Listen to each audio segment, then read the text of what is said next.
Praise the Lord. Praise the Lord. இன்றைய வார்த்தை YouTube சேனலில் ஒளிபரப்பாகும் வாசகத்தின் வழியாக வெளிச்சம் என்ற இந்த ஆழமான தேடலுக்கு உங்களை அன்போடு வரவேற்கிறோம். இன்னைக்கு உலகெங்கிலும் உள்ள கிறிஸ்தவர்கள் ஆழ்ந்த மௌனத்தோடும் சிந்தனையோடும் சிலுவையை உற்று நோக்கும் ஒரு நாள். ஆம். இந்த ஆழமான பயணத்தை தொடங்குவதற்கு முன்னாடி நாம எல்லாரும் இணைந்து நம்ம ஆண்டவரை நோக்கி ஜெபிப்போம். கண்டிப்பா. நீங்க எல்லாரும் எங்களோடு சேர்ந்து ஜெபியுங்கள். நிச்சயமா. தந்தை, மகன், தூய ஆவியின் பேராலே ஆமென். ஆமென். எங்களை நேசிக்கும் தந்தையே, இன்றைய இந்த அற்புதமான நாளுக்காக உமக்கு நன்றி செலுத்துகிறோம். ஆமென். யோவான் நற்செய்தி மற்றும் பிலிப்பியர் திருமுகத்திலிருந்து எங்களுக்கு நீர் கொடுத்திருக்கும் இந்த மீட்பின் செய்திக்காக, இன்றைய வாசகத்திற்காக உம்மை போற்றுகிறோம். நீர் எங்களுக்கு செய்த எல்லா நன்மைகளுக்காகவும் உமது எல்லையற்ற அன்புக்காகவும், அதாவது வார்த்தைகளால் சொல்ல முடியாத உமது மாபெரும் தியாகத்திற்காகவும் உம்மை போற்றுகிறோம். ஆமென். இன்றைய வாசகம் எங்களுக்கு உணர்த்தும் அந்த தியாகத்தின் ஆழத்தையும் உமது அளவற்ற அன்பையும் நாங்கள் முழுமையாக உணர்ந்து கொள்ள உமது தூய ஆவியானவரின் வழிநடத்தரை தாரும். இயேசுவே எங்களை வழிநடத்தும். முக்கியமா இந்த இன்றைய வார்த்தை யூடியூப் சேனல்ல இந்த நிகழ்ச்சியை பார்க்கும் ஒவ்வொரு நேயருக்காகவும் நாங்க உருக்கமா ஜெபிக்கிறோம். ஆமாம் ஆண்டவரே. அவர்கள் ஒவ்வொருவர் வாழ்விலும் வந்து உமது மன்னிப்பு, குணமளித்தல், இரக்கம் மற்றும் கிருபை நிறைவாக கிடைக்க வேண்டும் என்று மன்றாடுகிறோம். உடைந்த உள்ளத்தோடு பல வழிகளோடு இந்த நிகழ்ச்சியை பார்த்து கொண்டிருக்கும் ஒவ்வொருவருக்கும் இந்த வாசகத்தின் வழியாக வெளிச்சம் அவர்கள் வாழ்வில் பிறக்கட்டும். ஆமென். அந்த வெளிச்சம் அவர்கள் கிடைக்கட்டும். இருளில் இருப்பவர்களுக்கு இது ஒரு வழிகாட்டியாக அமையட்டும். அவர்களின் உள்ளங்கள் ஒளியடையக்கும். அவங்க ஒவ்வொருவரையும் தொடுங்க அப்பா.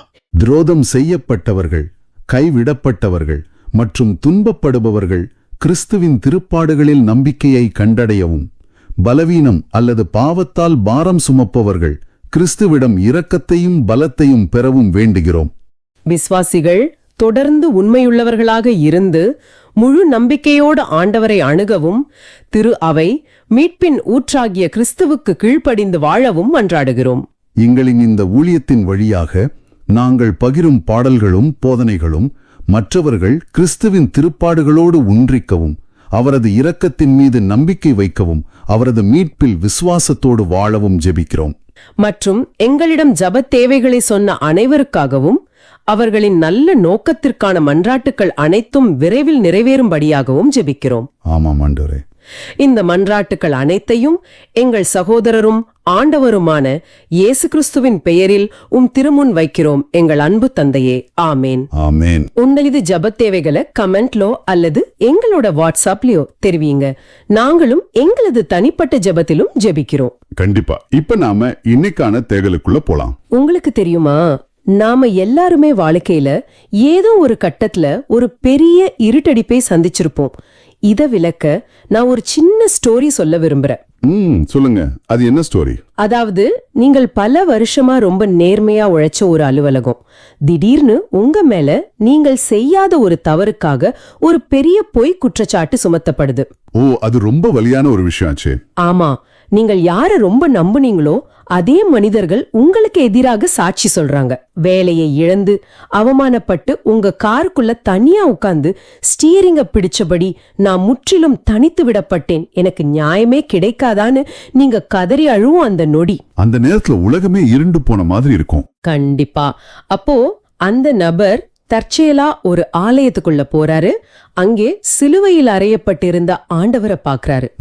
அப்போ அவருக்குள்ள ஒரு மின்னல் மாதிரி ஒரு திறப்பு ஏற்படுது. நான் இப்போ அனுபவிக்கிற இந்த தனிமை, இந்த அரசியல், இந்த முதுகுக்கு பின் குத்தும் துரோகம், இது எல்லாமே வரலாற்றில் மிகச்சிறந்த ஒருவரால் இதைவிட பன்மடங்கு அதிகமா அனுபவிக்கப்பட்டிருக்கு. என் வழிய புரிஞ்சு கொள்ள ஒருவராவது இருக்காரு அப்படிங்கிற இந்த உணர்வு அவர் அந்த ஆழமான மன அழுத்தத்திலிருந்து மீட்டெடுக்குது. இந்த நிகழ்வு பாத்தீங்கன்னா நம்ம அன்றாட யதார்த்தத்தை அப்படியே படம் பிடிச்சு காட்டுது. இன்னைக்கு நாம மேற்கொள்ளவிருக்கும் தேடலோட மைய நோக்கமே இதுதான். ஆமா. ஏன்னா இது ஏதோ தத்துவங்களை பேசுற சாதாரண வாசிப்பு கிடையாது. நிச்சயமா இல்ல. எசாயா இறைவாக்கினர் நூல், எபிரேயர் மடல், யோவான் நற்செய்தி, அப்புறம் திருப்பாடல்கள் 31 இதோட சேர்த்து திருத்தந்தை லியோ 14 அவங்களோட சிந்தனைகளையும் நம்ம பார்க்க போறோம். உங்களுடைய அன்றாட போராட்டங்கள், நீங்கள் சந்திக்கும் அவமானங்கள், உங்களுடைய வலிகள், இது எல்லாத்திலையும் ஆண்டவர் எப்படி ஒரு பார்வையாளலா அல்லாம உங்களுடனே பயணிக்கிற துணையா நிக்கிறாருன்னு புரிஞ்சுக்க போறோம். அப்போ நாம நேரத்தை வீணாக்காம எசாயா இறைவாக்கினர் நூல்ல இருந்தே தொடங்குவோம். சரி, எசாயா 52 மற்றும் 53 அதிகாரங்களை வாசிக்கும் போது எனக்குள்ள உண்மையாவே ஒரு பெரிய நடுக்கம் ஏற்படுது. பல நூற்றாண்டுகளுக்கு முன்பே எழுதப்பட்ட வாசகம் இது. ஆமா. ஆனா அவர் அந்த துன்புறும் ஊழியனை விவரிக்கிற விதம் ரொம்ப கொடூரமா இருக்கு. இன்றைய நவீன கால நேயர்களான உங்களுக்கு, நீங்க அன்றாடம் சந்திக்கும் வழிகளுக்கு, அநீதிகளுக்கு இந்த வாசகம் எவ்வாறு ஒரு நேரடி மருந்தாக பொருந்துகிறது என்பதை நாம் இன்னைக்கு விரிவா பார்க்க போறோம். இந்த வாசகத்திற்குள் செல்வதற்கு முன்பாக எனக்கு ஒரு அடிப்படையான கேள்வி எழுகிறது. இந்த இறைவாக்கினர் எசாயாவின் வாசகங்கள் எழுதப்பட்ட காலகட்டம் எப்படிப்பட்டது? அந்த மக்கள் எதற்காக காத்திருந்தார்கள்? அது ரொம்ப முக்கியமான ஒரு பின்னணி. இத புரிஞ்சுக்க அந்த மக்களோட மனநிலையை நம்ம கவனிக்கணும். இஸ்ரேல் மக்கள் பல நூற்றாண்டுகளா அடிமைத்தனத்திலும் ஒடுக்குமுறையிலும் வாழ்ந்தவர்கள். ஆமா, பாபிலோனியர்கள் கையில ரொம்ப கஷ்டப்பட்டாங்க. கரெக்ட். தங்கள் நாட்டை, அடையாளத்தை இழந்தவர்கள். அப்படிப்பட்ட மக்கள் தங்களை மீட்க வரப்போகும் அந்த மீட்பர் எப்படி இருக்க வேண்டும் என்று நினைத்திருப்பார்கள்.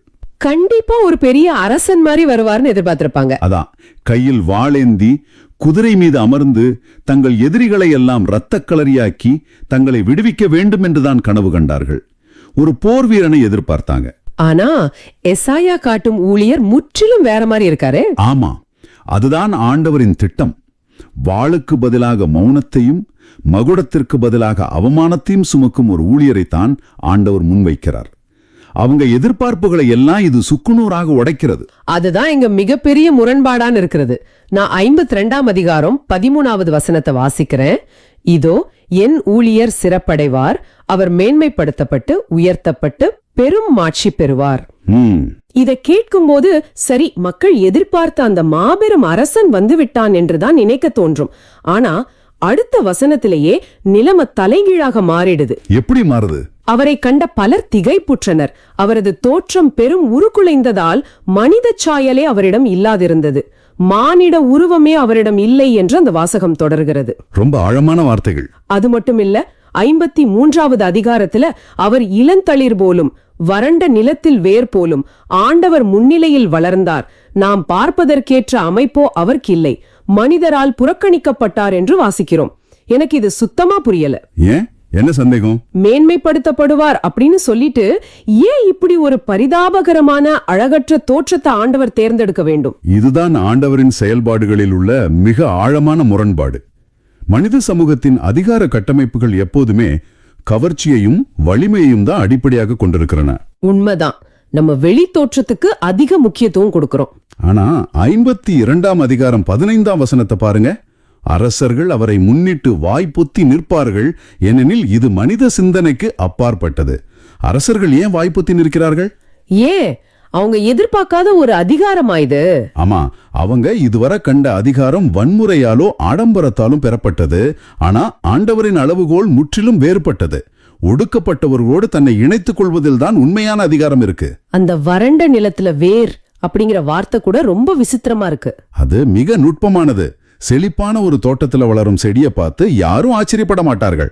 ஆனா ஒரு துளி தண்ணீர் கூட இல்லாத வறண்ட பாலைவனத்தில் உயிர்ப்போடு ஒரு வேர் முளைக்கிறது என்றால் அது மனித சாத்தியங்களுக்கு அப்பாற்பட்டது தானே. கண்டிப்பா, எந்த இடத்துல இருந்து இனி எதுவும் நல்லதாக வராதுன்னு சமூகம் தூக்கி எறிகிறதோ அங்கிருந்து ஆண்டவர் செயல்படுகிறார். மிகச்சரியாக சொன்னீர்கள். உடைந்த இடத்திலிருந்துதான் ஆண்டவர் மாபெரும் காரியங்களை தொடங்குகிறார். இதை நாம இன்றைய காலத்தோடு ஒப்பிட்டு பார்த்தால் நாம் எல்லாம் எந்த அளவுக்கு ஒரு போலியான உலகத்தில் வாழ்ந்து கொண்டிருக்கிறோம் அப்படிங்கிறது புரியும். தற்போதைய நவீன உலகில் நாம வெளி தோற்றத்திற்கும் ஆடம்பரத்திற்கும் எவ்வளவு முக்கியத்துவம் கொடுக்கிறோம். ஆமா, சமூக வலைதளங்கள் எல்லாம் அதுதானே முன்னிலைப்படுத்துது. அதான், யாருடைய ஆடை நன்றாக இருக்கிறது, யாருடைய வீடு பெரிதாக இருக்கிறது, யார் பார்ப்பதற்கு வசீகரமாக இருக்கிறார்கள், இதை வைத்துதான் ஒருவருடைய மதிப்பை இந்த சமூகம் தீர்மானிக்கிறது. துரதிர்ஷ்டவசமா அதுதான் நிதர்சனம். அப்படிப்பட்ட ஒரு உலகில் எந்தவித கவர்ச்சியும் இல்லாத ஒருவரை, பார்ப்பதற்கேற்ற அமைப்பு இல்லாத ஒருவரை சமூகம் எப்படி ஏற்றுக்கொள்ளும்? நாம எப்போதுமே வெற்றியாளர்களின் பக்கம்தான் இருக்க விரும்புவோம். தோல்வி அடைந்தவர்களை நாம ஈஸியா கடந்து சென்று விடுவோம். இது ரொம்ப வேதனையான உண்மை. ஆனால் இந்த ஊழியரின் தோற்றம் மனிதர்களின் அந்த மேலோட்டமான பார்வையை தோலுரித்து காட்டுகிறது. ஆண்டவர் அந்த ஊழியனை ஏன் அப்படிப்பட்ட தோற்றத்தில் அனுமதித்தார் தெரியுமா? சொல்லுங்க. உண்மையான மீட்பு என்பது வானத்திலிருந்து மேகங்களில் இறங்கி வருவதல்ல, அது மனித துயரத்தின் அடித்தளத்திற்கு, அந்த இருண்ட சேற்றுக்குள் இறங்கிச் சென்று அங்கிருந்து மனிதனை மேலே தூக்கி வருவது. ஓ, அதற்காகத்தான் அவர் உருக்குலைந்த நிலையில் காணப்பட்டாரா? ஆமா, அந்த பணியை செய்ய அவர் மானிட உருவமே இல்லாத அளவுக்கு தன்னை தாழ்த்திக் கொள்ள வேண்டியிருந்தது. நேயர்களே, இப்போ நீங்க சற்று சிந்தித்து பாருங்கள். உங்களில் பலரும் இந்த கேள்வியோடு போராடிக் கொண்டிருக்கலாம். உங்கள் பணிபுரியும் இடத்திலோ அல்லது உங்கள் குடும்பத்திலோ மற்றவர்களால் நீங்கள் தொடர்ந்து ஒதுக்கப்பட்டு புறக்கணிக்கப்பட்டு ஒரு வறண்ட நிலத்தில் வேர்போல் உங்களை நீங்களே உணர்கிறீர்களா? நிறைய பேர் அப்படி ஒரு மனநிலையில தான் இருப்பாங்க. யாருமே என்னை கண்டுகொள்ளவில்லையே, எனக்கு எந்த மதிப்பும் இல்லையேன்னு நீங்க உள்ளுக்குள் அழுது கொண்டிருக்கலாம். உலகம் உங்கள் வெளித்தோற்றத்தையோ உங்கள் பொருளாதார நிலையோ வைத்து உங்களை இகழலாம். ஆனா ஆண்டவர் அப்படி பார்க்கறது இல்லையே. அதுதான் முக்கியம். இந்த வாசகம் உங்களுக்கு ஒரு மாபெரும் நம்பிக்கையை தருகிறது. உங்களுடைய அந்த உடைந்த நிலைதான் ஆண்டவர் உங்களை உயர்த்தப் போகும் முதல் படி. உலகம் எதை குப்பையின்றி தூக்கி எறிகிறதோ அதைத்தான் ஆண்டவர் மூளைக்கல்லாக மாற்றுவார். மிக நுட்பமானதொரு பார்வை. நீங்கள் புறக்கணிக்கப்படுவதே உங்களை ஆண்டவர் மேன்மைப்படுத்த தேர்ந்தெடுத்துள்ளார் என்பதற்கான அடையாளம்தான். ஆமா, இந்த ஊழியர் சந்தித்த அந்த புறக்கணிப்பு அவர் எதற்காக வந்தாரோ அந்த நோக்கத்தை எந்த விதத்திலும் தடுத்து நிறுத்தவில்லை. அடுத்து நம்ம கவனிக்க வேண்டியது அவர் எதற்காக இவ்வளவு துன்பங்களை அனுபவித்தார் அப்படிங்கறத பற்றி தான். 53ஆம் அதிகாரம் 4 மற்றும் 5ஆம் வசனங்கள் மிக ஆழமான ஒரு உண்மையை உடைக்கின்றன. என்ன சொல்லுது அந்த வசனம்? மெய்யாகவே அவர் நம் பிணைகளை தாங்கிக் கொண்டார், நம் துன்பங்களை சுமந்து கொண்டார்.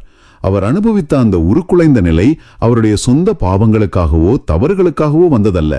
நமக்காக, நம்முடைய குற்றங்களுக்காக அவர் அதை ஏற்றுக்கொண்டார். இங்குதான் எனக்கு ஒரு பெரிய நடைமுறை சந்தேகம் எழுகிறது. என்ன சந்தேகம்? இது ஒரு சாதாரண மனிதராக பார்க்கும்போது என்னால் இது அவ்வளவு எளிதில் ஏற்றுக்கொள்ள முடியவில்லை. ஏன்னா இன்றைய மனிதர்களின் இயல்பு எப்படி இருக்கு? நம் மீது ஒரு சின்ன பொய்க்குற்றம் சாட்டப்பட்டால் கூட நாம எவ்வளவு கோவப்படுறோம். ஆமா, உடனே நாம ரியாக்ட் பண்ணிடுவோம். நான் இதை செய்யவில்லை, நீங்க சொல்வது அப்பாண்டம் அப்படின்னு நம்ம நியாயத்தை நிலைநாட்ட எவ்வளவு சத்தமா சண்டை எடுக்கிறோம். 4 பேர் முன்னாடி நம்ம குறை சொல்லிட்டா உடனே சோசியல் மீடியால போய் தற்காப்பு வாதங்களை வைக்கிறோம். கரெக்ட், அதுதான் இன்றைய உலகத்தோட இயல்பு.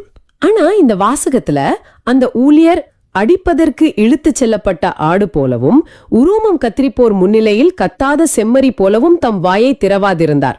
அவர் மிக கடுமையா ஒடுக்கப்பட்டார். ஆனா அவர் அமைதியா இருந்தார். ஒருவரால் திருப்பி அடிக்க முடியும், தன்னை நிரபராதி என்று நிரூபிக்க முடியும் அப்படிங்கிற நிலை இருக்கும்போது அவர் அமைதியாயிருந்தால் இந்த உலகம் அந்த மௌனத்தை ஒரு கோழைத்தனமாக பார்க்காதா? இவனுக்கு திருப்பி பேச தைரியம் இல்லைன்னு சமூக முத்திர குத்துமே. இந்த மௌனத்தை எப்படி பலம் என்று சொல்ல முடியும்? நீங்க கேட்பது மிக நியாயமான கேள்வி. மேலோட்டமா பார்த்தால் உலகம் அதை ஒரு கோழைத்தனம் என்றுதான் மதிப்பிடும். ஆனா இந்த மௌனத்திற்கு பின்னால் இருக்கும் உளவியலையும் தியாகத்தின் பொறிமுறையையும் நாம ஆழமாக புரிந்து கொள்ள வேண்டும். அது என்ன பொறிமுறை? கொஞ்சம் விரிமா சொல்லுங்களே. மனித சமூகம் பல்லாயிரம் ஆண்டுகளாக ஒரு குறிப்பிட்ட முறையை பின்பற்றி வருது. அதுக்கு பெயர் பலியாடு முறைமை, அதாவது ஸ்கேப் கோட் மெக்கானிசம். ஒரு சமூகத்துல குழப்பமோ கோபமோ வரும்போது அவங்க தங்களுக்குள் சண்டையிட்டு அழிமதை தடுக்க யாரோ ஒரு பலவீனமான நபரை கண்டுபிடிப்பாங்க. எல்லா பழியையும் அவர் மேல் சுமத்தி அவரை தண்டிப்பதன் மூலம் தங்களை நியாயவான்களாக காட்டிக்கொள்வார்கள். அப்படி பலிகடா ஆக்கப்படும் நபர் திருப்பி தாக்கினால் என்ன நடக்கும்? வன்முறை சுழற்சி தொடர்ந்து கொண்டே இருக்கும். நீ என்னை அடித்தாய், நான் உன்னை அடிப்பேன்னு தலைமுறையா தொடரும். கரெக்ட். அப்படியானால் அந்த வன்முறை சுழற்சியை உடைக்க ஒரே வழி அந்த வலியை உள்வாங்கிக் கொள்வதுதானா? இது ரொம்ப கஷ்டமான ஒரு விஷயமாச்சே. இதை ஒரு நடைமுறை உதாரணத்தோடு சொல்றேன். ஒரு வீட்டில் மின்சாரம் பாய்கிறது. திடீரென்று ஒரு மிகப்பெரிய அழிவை ஏற்படுத்தக்கூடிய அளவுக்கு அதீத மின் அழுத்தம் பாய்ந்தால் என்ன ஆகும்? வீட்டில் உள்ள எல்லா பொருட்களும் தீப்பிடி தெரியும். அதை தடுக்க வீட்டின் முதன்மை இணைப்பில் ஒரு மின்சுற்று முறிப்பான் அல்லது ஃபியூஸ் வைக்கப்பட்டிருக்கும். அந்த அதீத மின்சாரம் பாயும் போது அந்த ஃபியூஸ் என்ன செய்யும்? அது அந்த அழுத்தத்தை தாங்கி கருகிடும். சரியா சொன்னீங்க. அது அந்த ஆற்றலை திருப்பி அனுப்பாது. மாறாக அந்த முழு அழுத்தத்தையும் தன்னுள் உள்வாங்கி தன்னைத்தானே அழித்து கொண்டு முழு வீட்டையும் காப்பாற்றுகிறது. அது எரிந்து போவது அதன் பலவீனம் அல்ல, அதுதான் அதன் மாபெரும் பலம். ஓ, அருமையான விளக்கம். அந்த ஊழியர் செய்ததும் அதைத்தான். மனித சமுதாயத்தின் அத்தனை குரோதங்களையும் பொய்களையும் வன்முறைகளையும் அவர் ஒரு மின்சுற்று முறிப்பானை போல தன்னுள் உள்வாங்கிக் கொண்டார். அவர் திருப்பி தாக்கியிருந்தால் அந்த சுழற்சி தொடர்ந்து இருக்கும். ஆனா அவருடைய மௌனம் அந்த வன்முறையின் வீரியத்தை முறித்து போட்டது. ஆமா, அவரோ நம் குற்றங்களுக்காக காயமடைந்தார். அவர் தம் காயங்களால் நாம் குணமடைகிறோம். மற்றவர்களுக்காக வலியை மௌனமாக ஏற்றுக்கொள்வது என்பது ஆண்டவர் அளிக்கும் மாபெரும் வல்லமை. அந்த மின்சுற்று முறிப்பான் உதாரணம் மிக தெளிவாக இந்த செயலின் நுட்பத்தை விளக்குகிறது.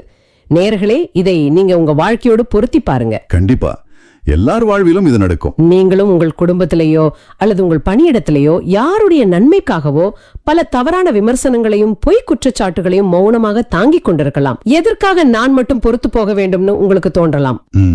நீங்கள் பலவீனர் என்பதற்காக நீங்க அமைதியாக இல்லை. உங்கள் குடும்பம் என்னும் கட்டமைப்பு உடைந்து விடக்கூடாது என்பதற்காக, உங்கள் பிள்ளைகளின் எதிர்காலம் பாதிக்கப்படக்கூடாது என்பதற்காக நீங்கள் அந்த வலியை உள்வாங்கும் மின்சுற்று முறிப்பானாக செயல்படுகிறீர்கள். அது ஒரு மகத்தான தியாகம். உங்களுடைய இந்த மௌனமான தியாகம் ஒருபோதும் வீண் போகாது. உங்களின் இந்த சகிப்புத்தன்மைதான் இறுதியில் உங்கள் குடும்பத்திற்கும் உங்களை சுற்றியுள்ளவர்களுக்கும் உண்மையான குணமளிக்கும் என்பதை ஆழமாக உணர்ந்து கொள்ளுங்கள். அந்த சகிப்புத்தன்மையின் உச்சகட்டம் எங்கே சென்று முடிகிறது என்பதையும் நாம கவனிக்க வேண்டும். 53ஆம் அதிகாரத்தின் 8 மற்றும் 9 வசனங்கள் அவருடைய மரணத்தை பற்றி பேசுகின்றன. அந்த மரணம் ரொம்ப அநீதியானது இல்லையா? ஆமாம், அவர் கைது செய்யப்பட்டு தீர்ப்பிடப்பட்டு இழுத்துச் செல்லப்பட்டார். அந்த ஊழியர் எந்த ஒரு வன்செயலும் செய்யவில்லை. அவருடைய வாயில் வஞ்சனை ஏதும் இருந்ததில்லை. இருந்தும் அவர் அநீதியாக தீர்ப்பிடப்பட்டு கொடியவர்களோடு ஒருவராக கருதப்பட்டார். இங்கேயே எனக்கு ஒரு பெரிய மனப்போராட்டம் வருகிறது. பல நேர்களுக்கும் இந்த சந்தேகம் நிச்சயம் இருக்கும். அந்த மின்சுற்று முறிப்பான் தன்னைத்தானே அழித்துக்கொண்டு வீட்டை காப்பாற்றுகிறது என்பது சரி. ஆனால் அந்த முறிப்பான் முடிவில் கருகி தூளாகி விடுகிறதே. ஆமாம், அதே போலத்தான் இங்கு இந்த ஊழியரும் அழிக்கப்படுகிறார். வாழ்வோர் உலகினின்று அகற்றப்பட்டார் என்று வாசகம் சொல்கிறது. அப்படியானால் தன் வாழ்வையே மற்றவர்களுக்காக அர்ப்பணித்த ஒரு நல்ல மனிதனுக்கு கிடைக்கும் இறுதி பரிசு அநீதியான ஒரு மரணம் தானா? இது ரொம்ப நியாயமான ஒரு ஆதங்கம். தியாகம் செய்தவர்கள் அழிந்து போவதும் தவறு செய்தவர்கள் தப்பித்து வாழ்வதும் தான் இந்த உலகத்தின் நீதியா? இந்த கொடுமையான துன்பங்களுக்கு பின்னால் ஆண்டவர் காணும் நீதி என்ன? நியாயமாக இருப்பவர்கள் அந்நியாயமாக அழிக்கப்படுகிறார்களே என்ற வலி பலரை குடையும் ஒரு கேள்விதானே. இது மனித மொழியை குடையும் மிக ஆழமான கேள்விதான். நல்லவர்களுக்கு ஏன் துன்பம் வருகிறது என்ற இந்த கேள்விக்கு மனித அறிவால் முழுமையான விடையை கொடுக்க முடியாது. ஆனால் நாம் 10 முதல் 12 வரையிலான வசனங்களை உற்று நோக்கினால் ஆண்டவரின் அளவுகோல் என்ன என்பது புரியும். அது என்ன அளவுகோல்? அவரை நொறுக்கவும் நோயார் வதைக்கவும் ஆண்டவர் திருவுளம் கொண்டார் என்று வாசகம் சொல்கிறது. ஏன் ஆண்டவர் அப்படி திருவுளம் கொள்ள வேண்டும்? அவர் என்ன அவ்வளவு கொடூரமானவரா? இல்லை. அப்புறம் ஏன் அதை அவர் அனுமதித்தார்? ஏனெனில் இதுவே ஆண்டவருடைய மீட்பின் மாபெரும் திட்டம். ஒரு கோதுமை மணி மண்ணில் விழுந்து மடிந்தால்தான் அது பல மடங்காக முளைக்கும். அந்த ஊழியரின் மரணம் ஒரு முடிவல்ல, அது மரணத்தையே தோற்கடிப்பதற்கான ஒரு கருவி. மரணத்தையே தோற்கடிப்பதற்கான கருவியா? ஆமாம். மனித வன்முறையின் உச்சகட்டம் என்ன? ஒருவரை கொல்வது. அந்த மரணத்தையும் உள்வாங்கி அந்த வன்முறையை முழுமையாக தீர்த்து கட்டிய பிறகு அவர் தன் துன்பத்தின் பயனை கண்டு நிறைவடைவார் என்று வாசகம் சொல்கிறது. அதாவது அந்த தியாகம் அங்கே முற்று பெறவில்லைன்னு சொல்றீங்க? நிச்சயமா. தியாகம் என்பது அங்கே வீணடிக்கப்படவில்லை, அது விதைக்கப்பட்டிருக்கிறது. அது ஒரு முதலீடு. அவர் தம் உயிரை குற்றநீக்க பலியாக தந்ததால் அவர் பலரை நேர்மையாளராக்குவார். வலியவரோடு கொள்ளை பொருளை பங்கிடுவார். மனித பார்வையில் அது மரணம், ஆனால் ஆண்டவரின் பார்வையில் அது நிலைவாழ்வு. மிகச்சரி. நிலைவாழ்வு என்ற மாபெரும் வெற்றிக்கான திறவுகோல் அது. அநீதியான பாடுகளின் வழியாகவும் அந்த ஆழமான இருளின் வழியாகவும் தான் ஒரு மகத்தான விடியல் பிறக்கிறது. கேட்பதற்கே ரொம்ப ஆறுதலா இருக்கு. மரணம் அவரை வீழ்த்தியதாக உலகம் நினைத்தது. ஆனால் அந்த மரணத்தின் வழியாகத்தான் அவர் பலருடைய பாவங்களை சுமந்து குற்றநீக்க பலியாக மாறி நிலைவாழ்வின் மாபெரும் வெற்றியை நிலைநாட்டினார். இதுதான் ஆண்டவரின் பார்வையில் உள்ள உண்மையான நீதி. இதையெல்லாம் கேட்கும்போது மனதிற்குள் ஒரு பெரிய தெளிவும் ஆழமான அமைதியும் பிறக்கிறது. நேயர்களே, உங்கள் வாழ்க்கையில் நீங்கள் சந்திக்கும் அநீதிகளும், நீங்கள் நேர்மையாக இருந்தும் உங்களுக்கு ஏற்படுகின்ற இழப்புகளும் உங்கள் கதையின் இறுதி முடிவு கிடையாது என்பதை நீங்கள் முழுமையாக நம்ப வேண்டும். கண்டிப்பா. கஷ்டங்கள் ஒருபோதும் முடிவல்ல. நீங்க படும் நியாயமான பாடுகள் இந்த உலகத்தின் பார்வையில் தோல்வியாக தெரியலாம். நீங்கள் தோற்றுவிட்டதாக உலகம் உங்களை பார்த்து சிரிக்கலாம். ஆனா ஆண்டவரின் திருக்கரங்களில் உங்கள் பாடுகள், நீங்கள் சிந்தும் ஒவ்வொரு துளி கண்ணீரும் வீண் போகாது. அதை அவர் கணக்கில் வைத்திருக்கிறார். ஆமாம், அவை அனைத்தையும் அவர் ஒன்று திரட்டி நிலைவாழ்வு என்னும் பெரும் பலனாக உங்களுக்கு திரும்ப கொடுப்பார். உங்கள் துன்பங்களுக்கு பின்னால் ஒரு மகத்தான வெற்றி காத்து கொண்டிருக்கிறது என்பதை நீங்கள் உறுதியாக நம்ப வேண்டும். அந்த நம்பிக்கைதான் நம் வாழ்வின் அச்சாணி. அந்த ஊழியரின் தியாகம் எப்படி வீண் போகவில்லையோ, அவர் எப்படி பலருக்கு மீட்பை கொண்டு வந்தாரோ, அதே போல ஆண்டவருக்காகவும் உண்மையான நேர்மைக்காகவும் நாம் படும் எந்த ஒரு பாடும் ஒருபோதும் வீண் போகாது. இது நம்மை கடந்து மற்றவர்களையும் காப்பாற்றும் இல்லையா? நிச்சயமா. அது நம்மை மட்டுமல்ல, நம்மை சார்ந்த பலரையும் இந்த சமூகத்தையும் மீட்கும் வல்லமை கொண்டது என்பதை எசாயா இறைவாக்கினரின் இந்த வாசகம் மிக ஆழமாக பதிவு செய்கிறது. மனித குலத்தோட ஒட்டுமொத்த வன்முறையும் கோபமோ வெறுப்பும் ஒரு குற்றமற்ற மனிதர் மேல கட்டவிழ்த்து விடப்பட்டால் என்ன நடக்குமோ அதைத்தான் எசாயா படம் பிடிச்சு காட்டுறாரு. இங்கேதான் எனக்கு ஒரு நடைமுறை சிக்கல் வருது. இப்போ நாம வண்டியில போகும்போது விபத்து நடந்தாலோ அல்லது மருத்துவமனையில ஒரு தீராத நோயோடு படுத்திருந்தாலும் ஆண்டவர் எங்கேயோ பிரபஞ்சத்தின் விளிம்புல இருக்காரு, அவருக்கு என்னுடைய இந்த நரம்பு வலியோ என் மன வலியோ எப்படி புரியும்னு ஒரு விரக்தி நமக்குள்ள வரும் இல்லையா? ஆமா, பொதுவா எல்லாருக்கும் வரக்கூடிய ஒரு இயல்பான எண்ணம் அது. ஆனா எசாயா அவர் நம் பிணிகளை தாங்கி கொண்டார் அப்படின்னு சொல்றாரு. பிரபஞ்சத்தை படைத்த ஆண்டவர் என் தனிப்பட்ட பிணியை எப்படி உணர்வார்? இது நாம எப்படி புரிஞ்சுக்கிறது? நீங்கள் கேட்கிறது ஒவ்வொரு மனிதனுக்கும் எழும் அடிப்படையான கேள்விதான். இந்த கேள்விக்கு எபிரேயர் மடல் 4 மற்றும் 5 அதிகாரங்கள் மிக துல்லியமான அதிர்ச்சியூட்டும் பதிலை தருது. ஓ, அதிர்ச்சியூட்டும் பதிலா? நாம என்ன நினைக்கிறோம்? கடவுள் என்பவர் எந்த உணர்ச்சியும் இல்லாதவர், அவர் வானத்திலிருந்து கொண்டு நம்மளை பார்த்து பரிதாபப்படுறாருன்னு நினைக்கிறோம். ஆனா எபிரேயர் மடல் அப்படி சொல்லல. இயேசு மனிதனாக வாழ்ந்த காலத்துல அவரும் கண்ணீர் சிந்தினார், உரத்த குரல் எழுப்பி மன்றாடினார் அப்படின்னு அந்த வாசகம் அழுத்தமா பதிவு செய்யுது. அதாவது அவர் வெறும் வேடிக்கை பார்க்கும் கடவுள் இல்ல, அவரும் அந்த வலியின் வழியா நடந்திருக்காருன்னு சொல்றீங்க. அதை விட ஆழமானது இது.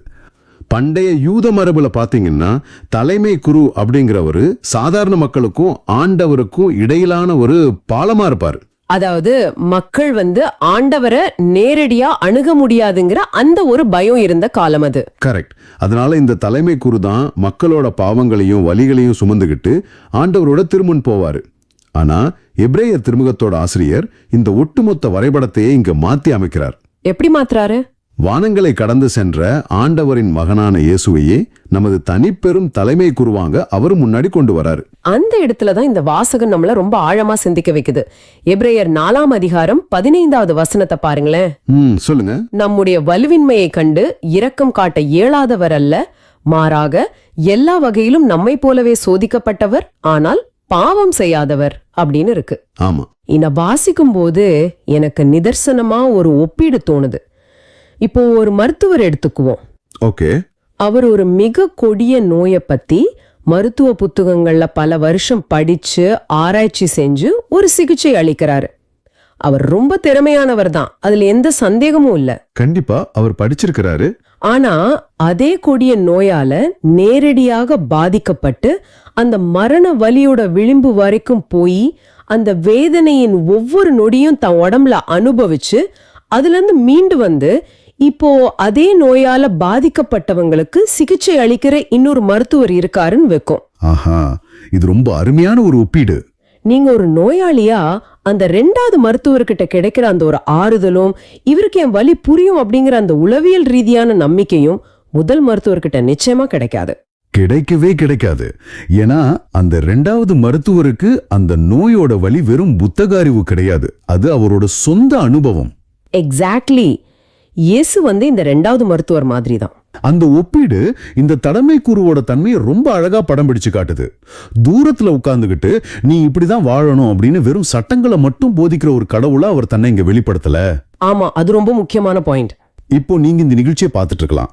ஒருவேளை நீங்க ஒரு பெரிய கடன் சுமையால தூக்கம் தொலைச்சிருக்கலாம், இல்லனா உங்களுக்கு ரொம்ப நெருக்கமான நண்பரால காட்டி கொடுக்கப்பட்டிருக்கலாம், இல்லனா யாருமே இல்லாத ஒரு தனிமையில கூட தவிச்சிட்டு இருக்கலாம். நிச்சயமா இந்த எல்லா உணர்வுகளையும் ஆண்டவர் சிலுவை பயணத்துல ஏற்கனவே அனுபவிச்சுட்டாருங்க. நண்பனால காட்டி கொடுக்கப்படுற வழி அவருக்கு தெரியும். பசி என்ன செய்யும்னு அவருக்கு தெரியும். ஆமா. என் நிறைவா ஏன் என்னை கைவிட்டீர்னு அவர் சிலுவையில கதறினப்போ தனிமையோட உச்சகட்டத்தையே அவர் சுவைத்து பார்த்துட்டாரு. அதனாலதான் உங்களுடைய வலுவின்மையையோ அல்லது பலவீனத்தையோ கண்டு அவர் உங்களை குற்றவாளியா தீர்ப்பிடுறதில்ல. மாறாக உங்க இடத்துல அவர் தன்னை இருத்தி பார்த்து இரக்கம் காட்டுறாரு. இந்த தெளிவு கிடைச்சிட்டா அடுத்த வசனமான 16வது வசனம் சொல்ற அழைப்பு நமக்கு எவ்வளவு பெரிய ஆற்றுதலா மாறுதுன்னு பாருங்க.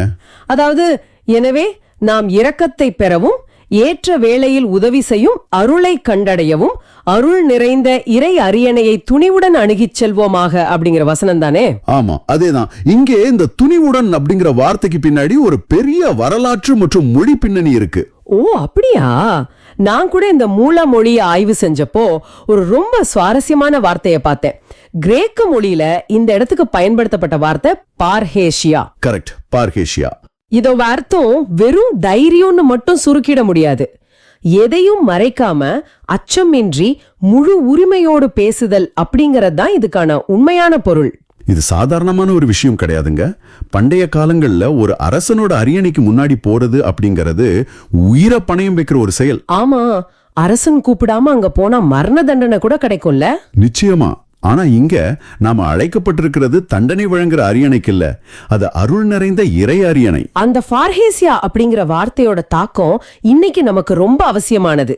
ஏன்னா நவீன உலகம் தொடர்ந்து நம்ம காதுகள்ல ஒரு பொய்ய சொல்லிக்கிட்டே இருக்கு. என்ன பொய் சொல்றீங்க? நீ பலவீனமானவன், நீ தகுதியற்றவன், நீ மீண்டும் மீண்டும் தவறு செய்யற, அதனால நீ ஆண்டவர்கிட்ட போக தகுதியற்றவன அப்படின்னு ஒரு குற்ற உணர்ச்சியை உருவாக்குது. குறிப்பா இந்த சமூக ஊடகங்களை பார்க்கும்போது மத்தவங்க எல்லாரும் ரொம்ப குறையற்ற ஒரு வாழ்க்கையை வாழ்ற மாதிரி தோணும். ஆமா, நாம மட்டும்தான் தோத்துட்டோம் அப்படிங்கிற ஒரு எண்ணம் நமக்குள்ள எழும்.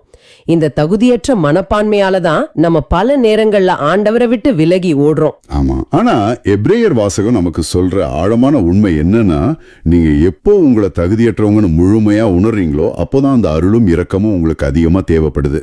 ரொம்ப சரியா சொன்னீங்க. அருள் அப்படிங்கறதே தகுதியற்றவங்களுக்கு இலவசமாக கொடுக்கப்படுற ஒரு பரிசு தானே? நிச்சயமா. உங்களுடைய உடைந்த மனசை எந்த விதமான திரையும் இல்லாம ஒரு குழந்தை தன் அப்பா கிட்ட எப்படி உரிமையோடு பேசுமோ அந்த பார்ஹேஷியா அப்படிங்கிற உரிமையோடு நீங்க அரியணையை அணுகணும். ஆனா நாமெல்லாம் நம்முடைய வலிகளை மறைச்சு எப்பவுமே போலியா சிரிச்சுட்டே இருக்க பழக்கப்படுத்தப்பட்டிருக்கோம். ஆமா, இன்னைக்கு சமுதாயத்துல அது ஒரு பெரிய பிரச்சனை. அத நச்சுத்தன்மை வாய்ந்த நேர்மறை எண்ணம் அப்படின்னு சொல்லலாம். அதாவது எப்பவுமே நாம பாசிட்டிவா தான் சிந்திக்கணும், எந்த பிரச்சனை வந்தாலும் அழக்கூடாது, அழுவது ஒரு பலவீனமான செயல்னு சொல்லி மனிதர்களோட உணர்வுகளை பூட்டி வைக்கிறாங்க. கரெக்ட். ஆனா எபிரேயர் 5ஆம் அதிகாரம் 7வது வசனத்துக்கு நாம வரும்போது அது இந்த சமுதாயத்தோட போலித்தனத்தை முழுசா உடைத்தெரியுது. அந்த வசனம் என்ன சொல்லுதுன்னா, அவர் இவ்வுலகில் வாழ்ந்த காலத்தில் தம்மை சாவிலிருந்து காப்பாற்ற வல்லவரை நோக்கி உரத்த குரல் எழுப்பி கண்ணீர் சிந்தி மன்றாட்டுகளை வேண்டினார். கொஞ்சம் சிந்திச்சு பாருங்க. ஆண்டவரின் மகனாகிய இயேசுவே தன் துயரத்தின் உச்சத்தில் சத்தமிட்டு அழுதார் அப்படின்னு திருவிவிலியம் ரொம்ப தெளிவா பதிவு செஞ்சிருக்கு. ஆமா, நம்முடைய மனித உணர்வுகளுக்கு, குறிப்பா நமது கண்ணீருக்கு இது எவ்வளவு பெரிய அங்கீகாரம் பாத்தீங்களா? அந்த வசனம் கெத்சமனி தோட்டத்துல இயேசு அனுபவிச்ச அந்த மரண வேதனையோட நேரடி பதிவு. நிச்சயமா. உங்க வலிய அடக்கி வச்சுக்கிட்டு போலியா சிரிக்கணும்னு ஆண்டவர் ஒருபோதும் எதிர்பார்க்கிறதே இல்ல. உங்க 2 காலங்கள்ல வார்த்தைகளே வெளிவராத அளவுக்கு வேதனையில நீங்க தவிக்கும் போது ஆண்டவரை நோக்கி சத்தமிட்டு கதறுவது அப்படிங்கிறது பலவீனம் கிடையாது. அதுதான் உண்மையான ஜெபம். எக்ஸாக்ட்லி. நமது கண்ணீர் தான் ஆண்டவர்கிட்ட நேரடியா பேசுற தூய்மையான மொழி. பல நேரங்கள்ல ஜெபம் அப்படின்னா நல்ல வார்த்தைகளை அழகா அடுக்கி பேசுறதுன்னு நம்ம நினைக்கிறோம். ஆனா உடைஞ்சு போன நம்ம உள்ளத்துல இருந்து வடிகிற ஒரு துளி கண்ணீர் ஆயிரக்கணக்கான வார்த்தைகளை விட மிக வேகமா ஆண்டவரோட அருளறியணையை சென்றடையுது. அதனாலதான் இயேசுவோட அந்த மன்றாட்டு ஆண்டவர் கேட்டாரு. அவர் கொண்டிருந்த இறைப்பொற்று கலந்த அச்சத்தினால் ஆண்டவர் அவர் ஜபத்திற்கு செவிசாய்த்தார்னு வாசகம் சொல்லுது. இங்க அச்சம் அப்படிங்கறது பயந்து நடுங்குறது இல்ல தானே? இல்லவே இல்ல. அது ஆண்டவர் மேல இருக்கிற முழுமையான மரியாதை, ஆழமான நம்பிக்கை மற்றும் அர்ப்பணிப்பை குறிக்குது. இந்த இடத்துலதான் பலருக்கும் ஒரு மிகப்பெரிய கேள்வியும் ஒரு விதமான மாற்று கருத்தும் எழும்பலாம். நாம அடுத்த வசனங்களுக்கு போகும்பொழுது, அதாவது 8 மற்றும் 9வது வசனங்களை வாசிக்கும் போது ஒரு விஷயம் வருது. என்னன்னா, அவர் மகனாயினும் பட்ட பாடுகளின் வழியே கீழ்ப்படிதலை கற்றுக்கொண்டார். அவர் நிறைவுள்ளவராகி தமக்கு கீழ்ப்படிவோர் அனைவரும் என்றென்றும் மீட்படைய காரணமானார் அப்படிங்கிற அந்த பகுதி தானே? ஆமா, அதேதான். இத படிக்கும்போது ஒரு சாமானிய மனிதனுக்கு தோன்ற முதல் கேள்வி இதுதான். அப்படியானால் நமக்கு கீழ்ப்படிதலை கத்து கொடுக்கதான் ஆண்டவர் நம்ம வாழ்க்கையில இவ்ளோ பெரிய கஷ்டங்களை கொடுக்கறாரா? நம்ம பாடுகளை அனுபவிச்சாதான் ஆண்டவர்கிட்ட நெருங்க முடியுமா? வழிகள் இல்லாம நம்மால ஒரு நிறைவான நிலையை அடைய முடியாதா அப்படிங்கிற கேள்வி நேர்கள் மனசுக்குள்ளேயும் எழலாம். இது மிக மிக நியாயமான கேள்விங்க. கடவுள் ஏன் எனக்கு இந்த கஷ்டத்தை கொடுத்தாருன்னு கேட்காத மனிதர்களே இந்த உலகத்துல இருக்க முடியாது. நிச்சயமா. முதல்ல ஒரு ஆழமான இறையியல் உண்மையை நம்ம புரிஞ்சுக்கணும். ஆண்டவர் உங்க பாடுகளை உருவாக்குறதில்ல. அவர் உங்க வாழ்க்கையில இருளை அனுப்பி உங்களை சோதிச்சு வேடிக்கை பார்க்கிற ஒரு கொடூரமான அரசனும் கிடையாது. அப்படின்னா இந்த பாடுகள் எப்படி வருது? இந்த உலகத்துல பாவ நுழைததன் விளைவாகவும் மனிதர்களோட சுயநலத்தாலும் தான் பாடுகள் தவிர்க்க முடியாத ஒரு அங்கமாகிடுச்சு. ஆமா, அது உண்மைதான். ஆனா இங்க நம்ம கவனிக்க வேண்டிய மிக முக்கியமான புள்ளி என்னன்னா, ஆண்டவர் பாடுகளை உருவாக்குவதில்லை என்றாலும் அந்த பாடுகளையும் வலிகளையும் ஒரு அர்த்தமுள்ளதா மீட்பின் கருவியா அவர் உருமாற்றாரு. பாடுகளை மீட்பின் கருவியா உருமாற்றாரு அப்படிங்கறத இன்னும் கொஞ்சம் ஆழமா புரிஞ்சுக்க ஒரு விளக்கம் தேவைப்படுது. சொல்லுங்க. இயேசு ஏற்கனவே இறைமகன், அவர் பிறப்பிலேயே நிறைவானவர். அப்புறம் ஏன் பாடுகளின் வழியாக நிறைவுள்ளவரானார் அப்படின்னு வாசகம் சொல்லுது. நிறைவான ஒருத்தருக்கு எப்படி இன்னும் நிறைவு வர முடியும்? இத புரிஞ்சுக்க நாம ஒரு இரும்ப உதாரணமா எடுத்துக்கலாம். இப்போ பூமிக்கு அடியில இருந்து வெட்டி எடுக்கப்படுற ஒரு மிகச்சிறந்த கலப்படம் இல்லாத தூய்மையான இரும்பை எடுத்துக்குவோம். சரி. அதோட தன்மையில அது குறையற்றதுதான். ஆனா அந்த இரும்பு ஒரு மிகச்சிறந்த போர் வாளா, அனைத்தையும் வெல்லக்கூடிய ஒரு ஆயுதமா மாறணும்னா அது நெருப்புல காய்ச்சப்படணும். ஆமா, சம்மட்டியால பலமுறை அடிக்கப்படணும். எக்ஸாக்ட்லி. அந்த பாடுகளின் வழியா செல்லும் பொழுதுதான் அந்த இரும்பு ஒரு நிறைவான வாழா உருமாறுது. இயேசு இறைமகனா தன் தன்மையில எப்பவுமே நிறைவானவர் தான். அதுல எள்ளளவும் குறையில்லை. கரெக்ட். ஆனா அவர் மனித அவதாரம் எடுத்து வந்தப்போ மனித குலத்தின் தலைமை குருவா, நமது மீட்பரா அவர் மாற வேண்டியிருந்தது. ஓஹோ. அந்த மீட்பர் அப்படிங்கிற பொறுப்புல அவர் நிறைவடையணும்னா மனிதர்களோட உச்சக்கட்ட வழிய அவர் நேரடியா உணர்ந்திருக்கணும். சிலுவை அப்படிங்கிற அந்த நெருப்புலையும் பாடுகள் அப்படிங்கிற அந்த சம்மட்டி அடியிலையும் அவர் தன்னை முழுமையா ஒப்பு கொடுத்ததன் வழியா மனித குலத்தோட வலிய முழுமையா சுமந்த ஒரு நிறைவான தலைமை குருவா அவர் தகுதி பெற்றார், இல்லையா? மிகச்சரி. இதுதான் இந்த வாசகத்தோட உண்மையான ஆழம். இது எனக்கு புதிய ஒரு வெளிச்சத்தை தருதுங்க. அவர் தன் வலியின் வழியா இறைவனின் சித்தத்துக்கு முழுமையா தன்னை கையளித்தாரு. அதுதான் அந்த கீழ்ப்படிதல். ஆமா. அப்படியானால் இன்னைக்கு நாம சந்திக்கிற துன்பங்களையும் வலிகளையும் நாம எப்படி அணுகணும் அப்படிங்கறதுக்கான விடை இதுலயே இருக்கு. நிச்சயமா இருக்கு.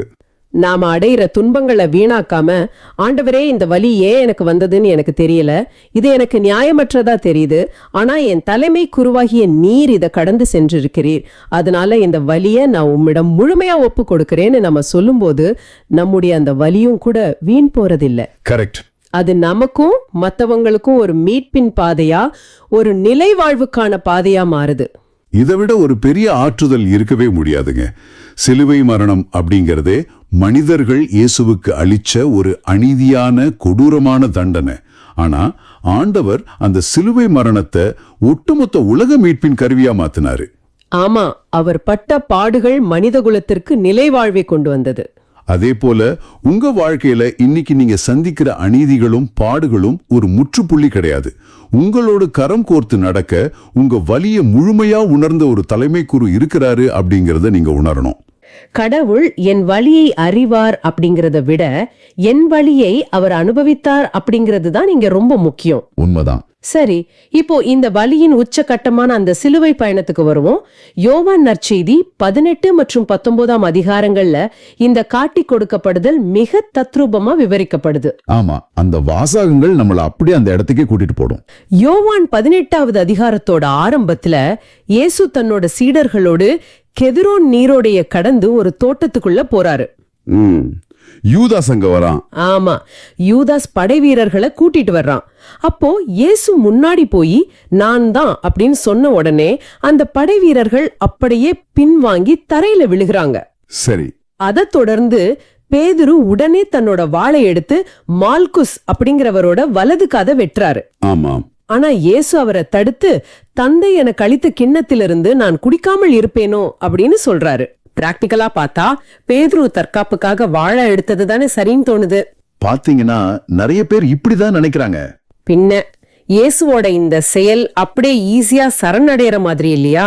அங்கதான் நம்ம ஒரு பெரிய தப்ப பண்றோம். இயேசு அங்க எந்த விதமான பலவீனத்திலையும் சரணடையல.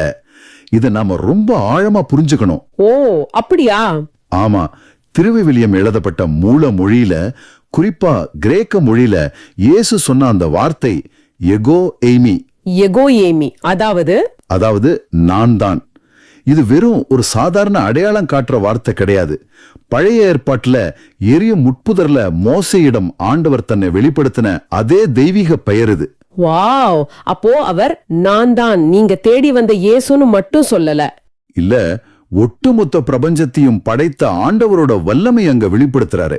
அதனாலதான் அத்தனை ஆயுதங்களோட வந்த படைவீரர்களும் அப்படியே பின்வாங்கி தரையில விழுகினாங்க. அப்ப அவருக்கு அங்கே தப்பிச்சு போக முழு அதிகாரம் இருந்திருக்கு. கண்டிப்பா. அவர் நினைச்சிருந்தா ஒரு நொடியில அந்த படையே அழிச்சிருக்கலாம். ஆனா பிலிப்பியர் 2:8 சொல்ற மாதிரி தன்னைத்தானே தாழ்த்தி தந்தையின் சித்தத்திற்கு முற்றுமுழுதாக கீழ்ப்படிந்தார். ஹஹா, சாவை ஏற்கும் அளவுக்கு கீழ்ப்படிந்த தன்மை. ஆமா, அது கையாலாக பணம் கிடையாது. அதுதான் உச்சகட்ட கட்டுப்பாடு. நேர்களே, நீங்க உங்க வாழ்க்கையில எப்போதாவது இதை ஃபீல் பண்ணிருக்கீங்களா? உங்களுக்கு நெருக்கடியான நேரங்கள்ல யாராவது அநியாயமா துரோகம் செய்யும் போது நீங்க பேதுரு மாதிரி கோவத்தால வாளை எடுக்கிறீங்களா? இல்ல இது ஆண்டவர் அனுமதித்த கிண்ணம்னு நினைச்சு அமைதியா கீழ்ப்படுகிறீர்களா? ரொம்ப முக்கியமான கேள்வி இது. ஏன்னா பேதுரு வாளை எடுத்தது ஒரு பிரச்சனையை தீர்க்கல. ஆமா, அது காதை மட்டும்தான் வெட்டுச்சு. ஆனா இயேசுவோட அமைதி ஒரு பெரிய மீட்பை கொண்டு வந்துச்சு. ஆக்சுவலா பேதுருவோட மனநிலையை நம்ம இன்னும் கொஞ்சம் ஆழமா பார்க்கணும். தோட்டத்துல நடந்த இந்த சம்பவத்துக்கு அப்புறம் இயேசுவை அண்ணா மற்றும் கயாபா கிட்ட விசாரணைக்கு கொண்டு போறாங்க. அந்த இடத்துல கயாபா ஒரு வார்த்தை சொல்றாரு, மக்களுக்காக ஒருவர் இறப்பது நல்லது அப்படின்னு. கரெக்ட். அவர் ஏதோ தன்னோட அரசியல் தந்திரத்துக்காக இயேசுவை ஒழிச்சு கட்டணுங்கிற சுயநலத்துல இதை சொல்றாரு. ஆனா இது ஒரு பக்கம் நடந்துட்டு இருக்கும்போது வெளியில என்ன நடக்குது? பேதுரு நெருப்பு மூட்டி குளிர்காய்ந்து கொண்டே இயேசுவை 3 முறை மறுதளிக்கிறாரு. அதேதான். இது எனக்கு எப்போதுமே ஒரு பெரிய ஆச்சரியம். கொஞ்ச நேரத்துக்கு முன்னாடி வாழை எடுத்து அவ்வளோ ஆக்ரோஷமா சண்டை போட்ட பேதுரு இப்போ ஒரு வேலைக்காரி கேட்ட கேள்விக்கு பயந்து போய் மறுதளிக்கிறாரே, ஏன்? அதுதான் சூழ்நிலையோட அழுத்தம். பனி கூட்டுற இரவு, அதுவும் குருவானவரின் முற்றம். பேதுரு அங்க தனிச்சு விடப்பட்டிருக்காரு. அவருக்கு குளிர் எடுக்குது. ஆமா, அந்த நேரத்துல அவருக்கு அந்த நெருப்போட கதகதப்பு தேவைப்படுது. ஆனா அந்த நெருப்பு சுத்தி நிக்கிறது யார்? இயேசுவோட எதிரிகள். ஓ, அந்த கூட்டத்தோட கூட்டமா சேரும்போது கிடைக்கிற பாதுகாப்பு உணர்வு. எக்ஸாக்ட்லி. அந்த கதகதப்பு அவரை உன்னைய மறைக்க வைக்குது. தான் தனியா தெரிஞ்சிடக்கூடாது, உலகத்தோட சமரசம் செஞ்சுக்கணுங்கிற உந்துதல் தான் பேதுருவ அப்படி செய்ய வைக்குது.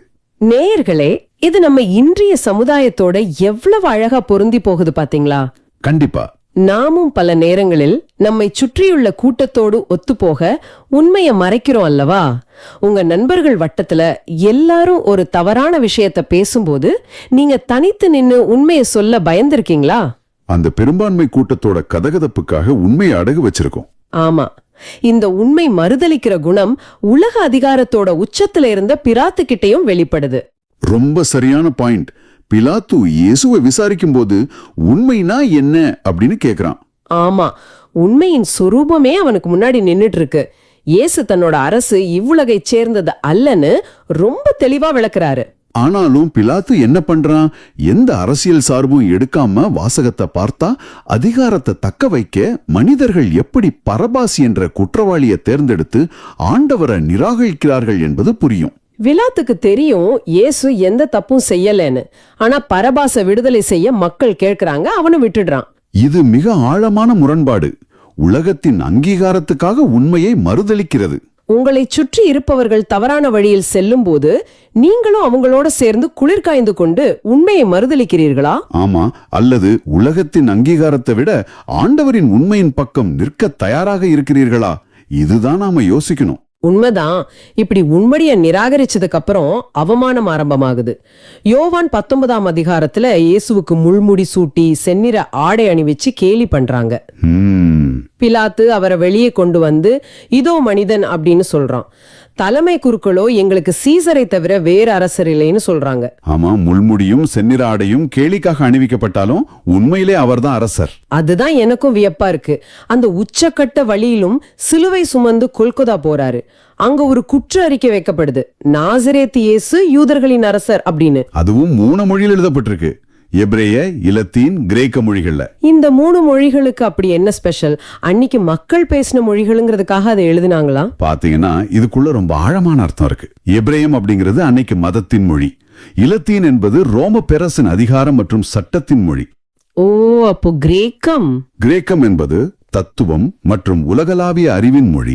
இந்த 3 மொழிகளிலும் எழுதப்பட்ட அறிக்கை இயேசுவின் அரசு முழு உலகிற்கும், அதாவது மதம், அதிகாரம், அறிவு என அனைத்துக்குமானது என்பதை காட்டுகிறது. வாவ், அவர் சிலுவையில முற்றிலும் தாழ்த்தப்பட்டார். ஆனா உலகமே அறியாம அவர் அரசரா ஏத்துக்குது. அது மட்டும் இல்ல, அங்க தையலே இல்லாத அங்கிக்கு சீட்டு போடுறாங்க. ஆமா, இந்த தையல் இல்லாத அங்கிக்கு ஏன் அவ்வளவு முக்கியத்துவம்? லேவியர் மற்றும் விடுதலை பயணம் நூல்கள்ல பாத்தீங்கன்னா, தலைமை குரு அணியும் ஆடை மேலிருந்து கீழ் வரை எந்த தையலும் இல்லாமல் ஒரே துணியால் நெய்யப்பட்டிருக்க வேண்டும். ஓஹோ, அப்போ இயேசு ஒரு உன்னத தலைமை குருவாங்க நிக்கிறாரா? அதேதான், அவரே பலியாகவும் அவரே பலியை ஒப்புக் கொடுக்கும் குருவாகவும் அங்க செயல்படுறாரு. இதனாலதான் பிலிப்பியர் 2:9 சொல்கிறது, ஆண்டவர் அவரை மிகவே உயர்த்தி எப்பேருக்கும் மேலான பெயரை அவருக்கு அருளினார். ரொம்ப அருமையான விளக்கம்.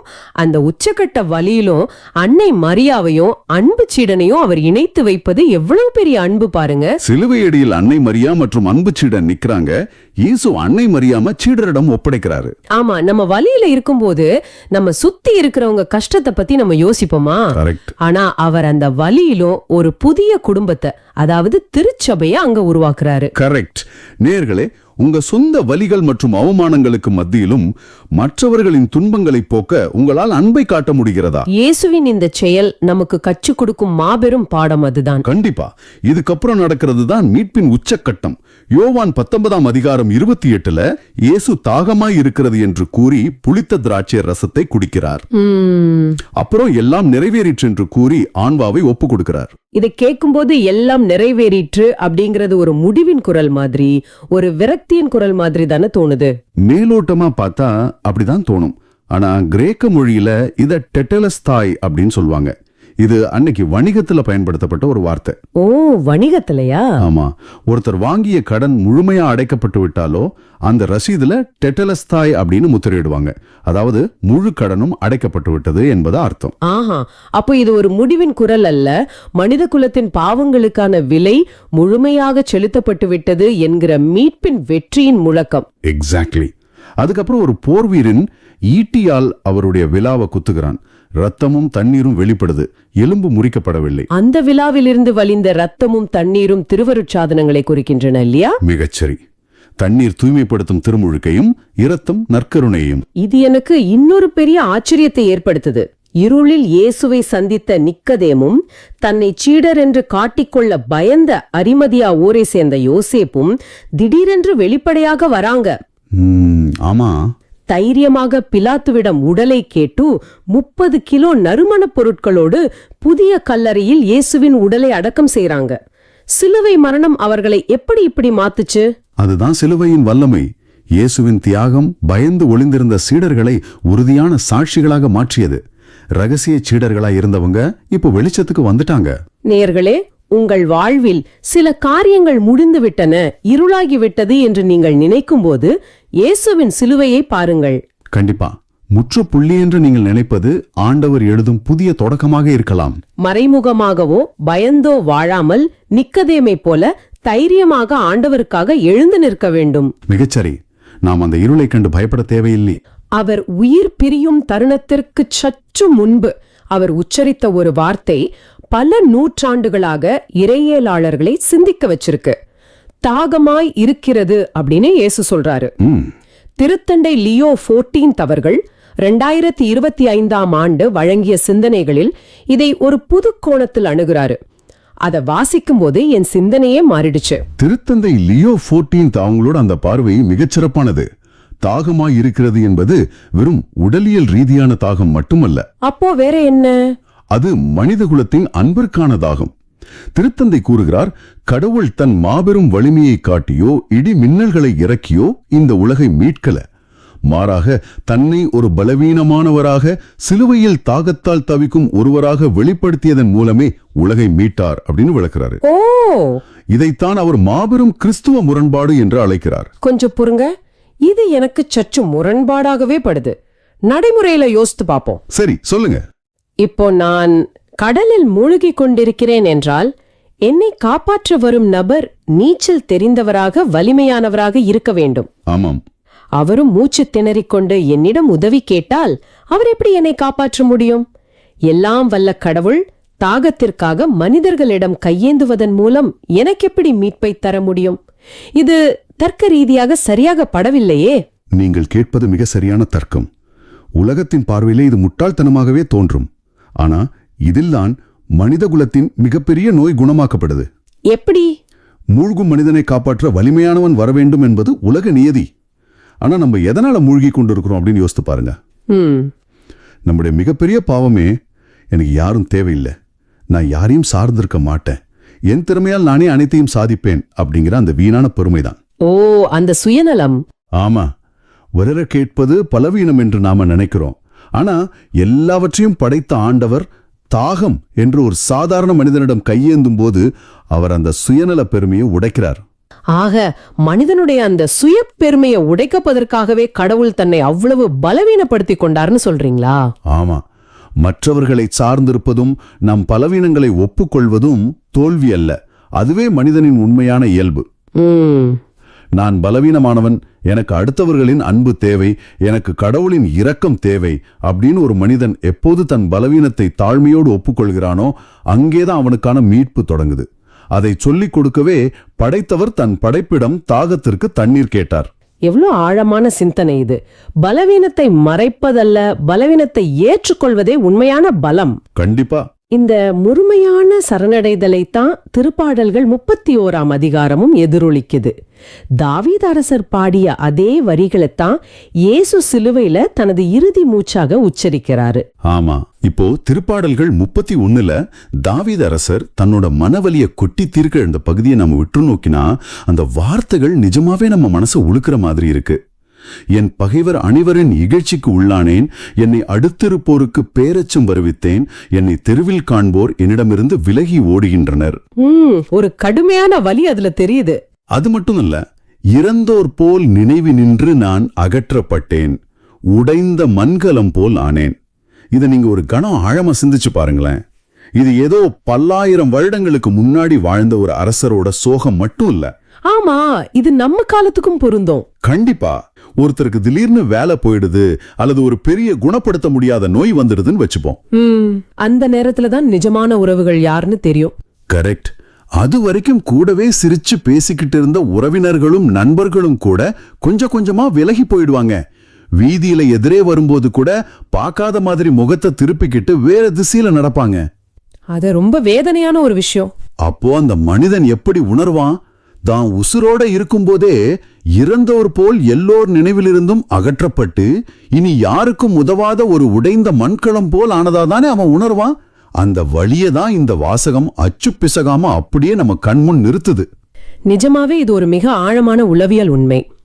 இங்க நாம கவனிக்க வேண்டிய ரொம்ப சுவாரஸ்யமான விஷயம் என்னன்னா, மூல மொழியோட பின்னணியில இந்த உடைந்த மண்கலம் அப்படிங்கிற வார்த்தைக்கு பின்னாடி இருக்கிற வரலாற்று ரீதியான ஒரு ஆழமான அர்த்தம் தான். ஓ, அந்த காலத்துல மண்கலங்களுக்கு இருந்த முக்கியத்துவத்தை பத்தி சொல்றீங்களா? நீங்க ஒரு வெண்கல பாத்திரத்தையோ அல்லது ஒரு இரும்பு பாத்திரத்தையோ எடுத்துக்கோங்க. அது உடைஞ்சாலோ அல்லது நெளிஞ்சாலோ அதை மீண்டும் நெருப்புல போட்டு உருக்கி வேற ஒரு புதிய பொருளாவோ இல்ல அதே பாத்திரமாவோ மாத்திடலாம். ஆனா மண்கலத்தை அப்படி பண்ண முடியாது இல்ல? எக்ஸாக்ட்லி. பழங்காலத்துல மண்கலங்கள் எப்படிப்பட்டது தெரியுமா? அது அன்றாட பயன்பாட்டுக்கு ரொம்ப அவசியமானது. ஆனா ஒரு முறை உடைஞ்சா அதை ஒட்ட வைக்கவே முடியாது. ஓ, முற்றிலுமா பயனற்ற ஒரு நிலை. ஆமா, முற்றிலுமா பயனற்ற ஒரு நிலையை அடைஞ்சிரும். அதை தெருவுல தூக்கி எறியறதை தவிர வேற எந்த வழியும் இல்ல. அந்த அளவுக்கு ஒரு மனிதன் தன்னை உதவாக்குறன்னு நினைச்சு முற்றிலுமா புறக்கணிக்கப்பட்ட நிலையதான் இந்த வாசகம் பிரதிபலிக்குது. இது கேக்குறப்பவே ரொம்ப கஷ்டமா இருக்கு. ஆமா, அது மட்டும் இல்லாம இந்த வரிகள் புனித வெள்ளியோட சூழலோட எப்படி கச்சிதமா பொருந்தது அப்படிங்கறதையும் நாம நினைச்சு பார்க்கணும்.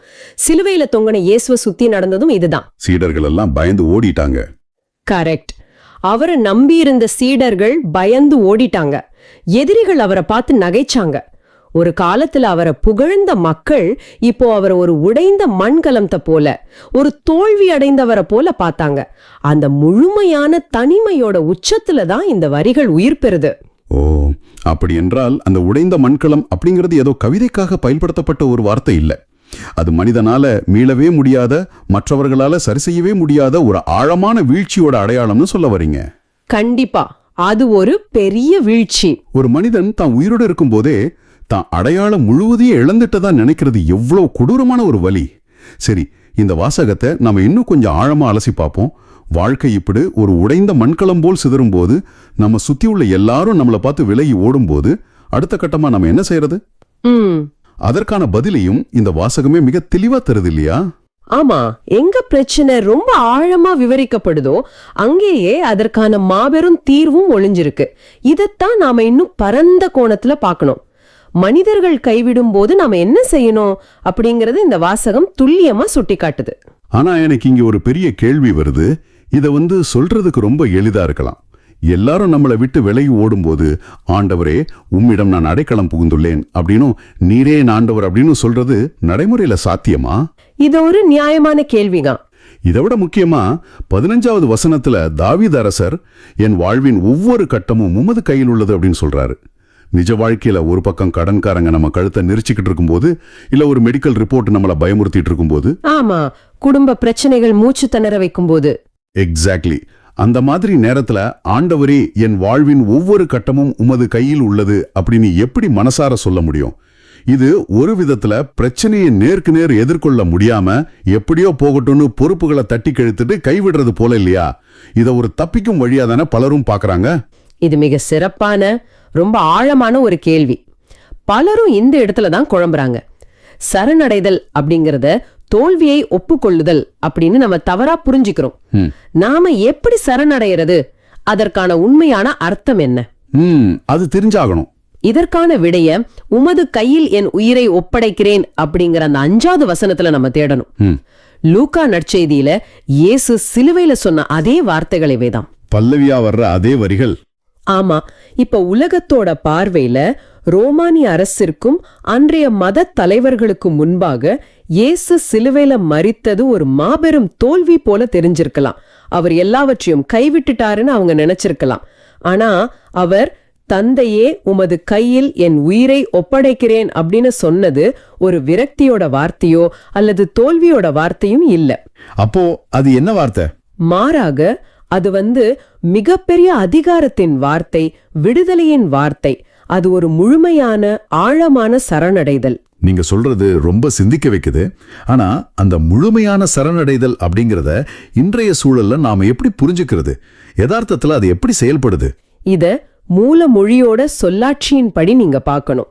1வது வசனத்துல அடைக்கலம் அப்படின்னு இந்த வாசகம் குறிப்பிடுறது வெறுமனே மழையிலிருந்து கப்பிக்க நாம ஒதுங்குற ஒரு தற்காலிக கூடாரம் இல்ல. பின்ன அது எதை குறிக்குது? அது எதிரிகளால எந்த வகையிலும் எக்காலத்திலும் ஊடுருவ முடியாத ஒரு மாபெரும் வலிமையான கோட்டையை குறிக்குது. மனிதர்கள் உங்களை கைவிடும் போது நீங்க ஏன் ஆண்டவர்கிட்ட சரணடையணும் தெரியுமா? ஏன்னா ஒரு உடைந்த மண்கலத்தை ஒட்ட வைக்கிற வல்லமையோ உங்க வாழ்க்கையோட சிதறிய பகுதிகளை ஒன்றிணைக்கிற சக்தியோ இந்த உலகத்துல உள்ள எந்த மனிதர்கள் கிட்டையும் இல்ல. ஆமா, அது உண்மைதான். அது அவர்கிட்ட மட்டுமே, அதாவது வாக்கு பிழலாத ஆண்டவர் அப்படிங்கிற அந்த தன்மை கொண்டவர்கிட்ட மட்டுமே இருக்கு. நீங்க சொன்னீங்களே கழுத்தை நெரிக்கும் பிரச்சனைகள் அப்படின்னு, அந்த நேரங்கள்ல நமது வாழ்க்கை பயணத்தோட கடிவாளத்தை நாமே புடிச்சுக்கிட்டு என்ன பண்றதுன்னு தெரியாம இருட்டுல தடுமாறுறத விட, அந்த வாழ்வின் கட்டுப்பாட்டை எல்லாவற்றையும் அறிந்த ஆண்டவரோட கைகள்ல விசுவாசத்தோட ஒப்படைக்கிறது தான் உண்மையான ஞானம்.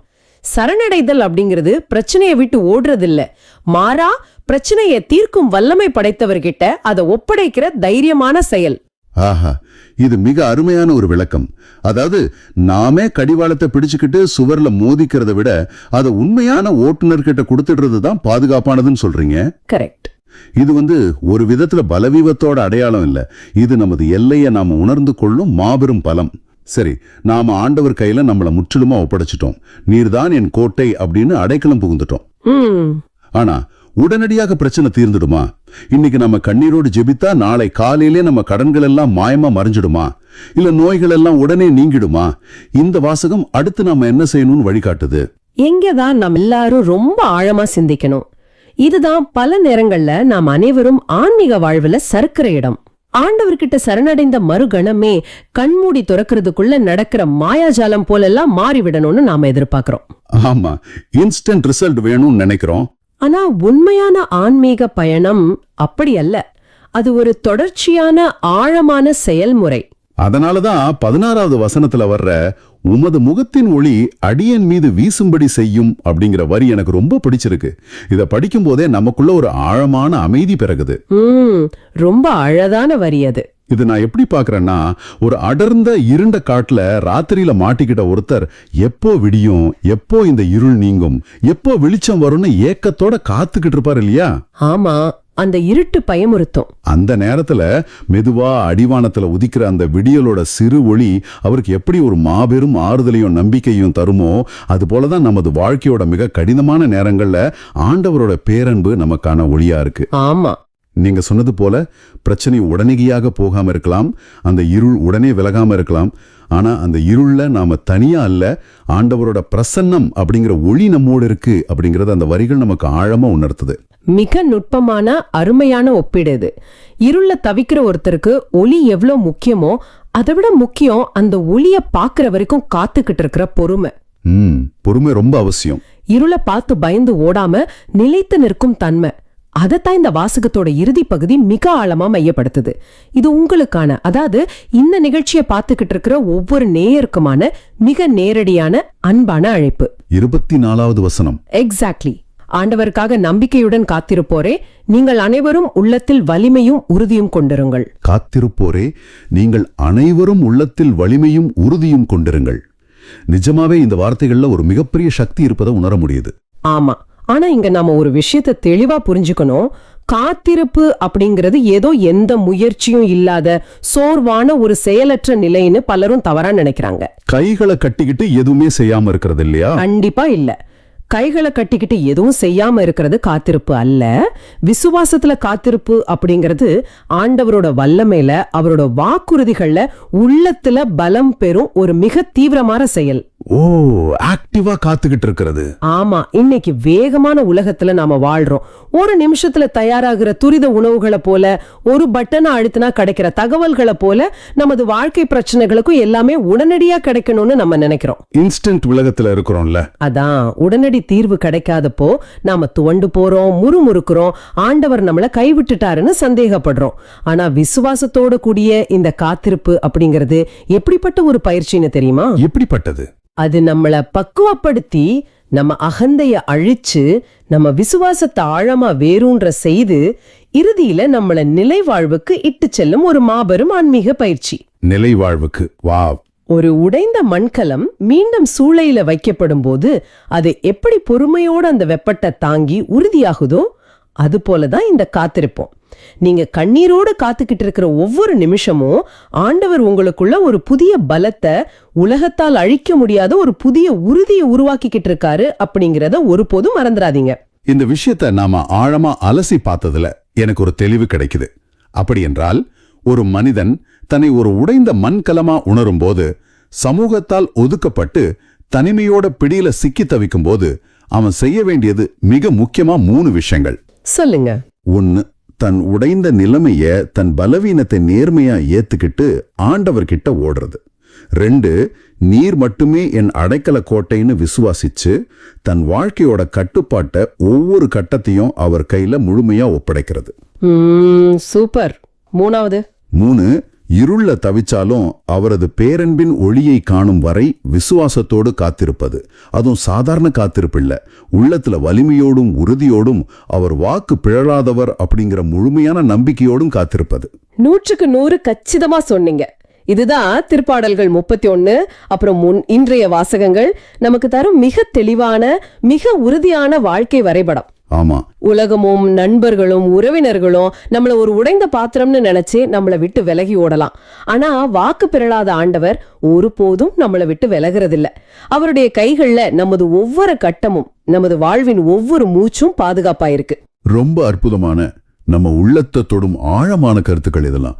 உண்மையிலேயே எசாயாவின் வாசகத்தில் நாம் சந்தித்த அந்த துன்புறும் ஊழியன் எப்படி நம்முடைய வழியை சுமந்தார் என்பதிலிருந்து தொடங்கி, எபிரேயர் மடல் காட்டும் இரக்கமுள்ள தலைமை குருவாக அவர் எப்படி நம்முடன் அழுகிறார் என்பதை பார்த்தோம். ஆமாம், யோவான் நற்செய்தியின் வரலாற்று பின்னணியில் அத்தனை வல்லமை இருந்தும் அமைதியான அரசராக எப்படி உண்மையின் பக்கம் நின்றார் என்பதையும் திருப்பாடல்கள் காட்டும் அந்த முழுமையான சரணடைதலையும் மிக ஆழமாகவே சிந்தித்து விட்டோம். இந்த திருப்பாடல்களின் வெள்ளியில் இந்த சிந்தனைகள் வெறும் அறிவாக மட்டும் தங்கிவிடக்கூடாது. இது நம்முடைய அன்றாட வாழ்வோடு ஒன்றித்து போக வேண்டும். அதற்காகவே இந்த ஆழமான உரையாடலை நிறைவு செய்யும் தருணத்தில் உங்களை பார்த்து, ஆம், திரைக்கு அந்த பக்கம் இதை பார்த்து கொண்டிருக்கும் உங்களை பார்த்து ஒரு சவாலான கேள்வியை முன்வைக்க விரும்புகிறேன். அந்த சவால் என்னவாக இருக்கும்? இந்த வாரம் நீங்கள் யாருக்கும் தெரியாமல் உங்களுக்குள் மறைத்து வைத்திருக்கும் மிக பெரிய போராட்டம் அல்லது உங்கள் பலவீனம் எதுவாக வேண்டுமானாலும் இருக்கட்டும், அதை உங்களை முழுமையாக புரிந்து கொண்ட, உங்களைப் போலவே பலவீனத்தை ஏற்றுக்கொண்ட அந்த சிலுவை நாதரிடம் மறைக்காமல் வெளிப்படுத்த முடியுமா? கண்டிப்பா செய்யணும். ஆண்டவரே, என்னால் முடியவில்லை, நான் தோற்றுவிட்டேன் அப்படின்னு உங்கள் பலவீனத்தை அவரிடம் காட்டுங்கள். ஏன்னா நீங்கள் மறைக்க நினைக்கும் அந்த பலவீனத்தின் வழியாகவே அவர் உங்களுக்கு ஒரு புதிய பலத்தை தர காத்திருக்கிறார் என்பதை நினைவில் கொள்ளுங்கள்.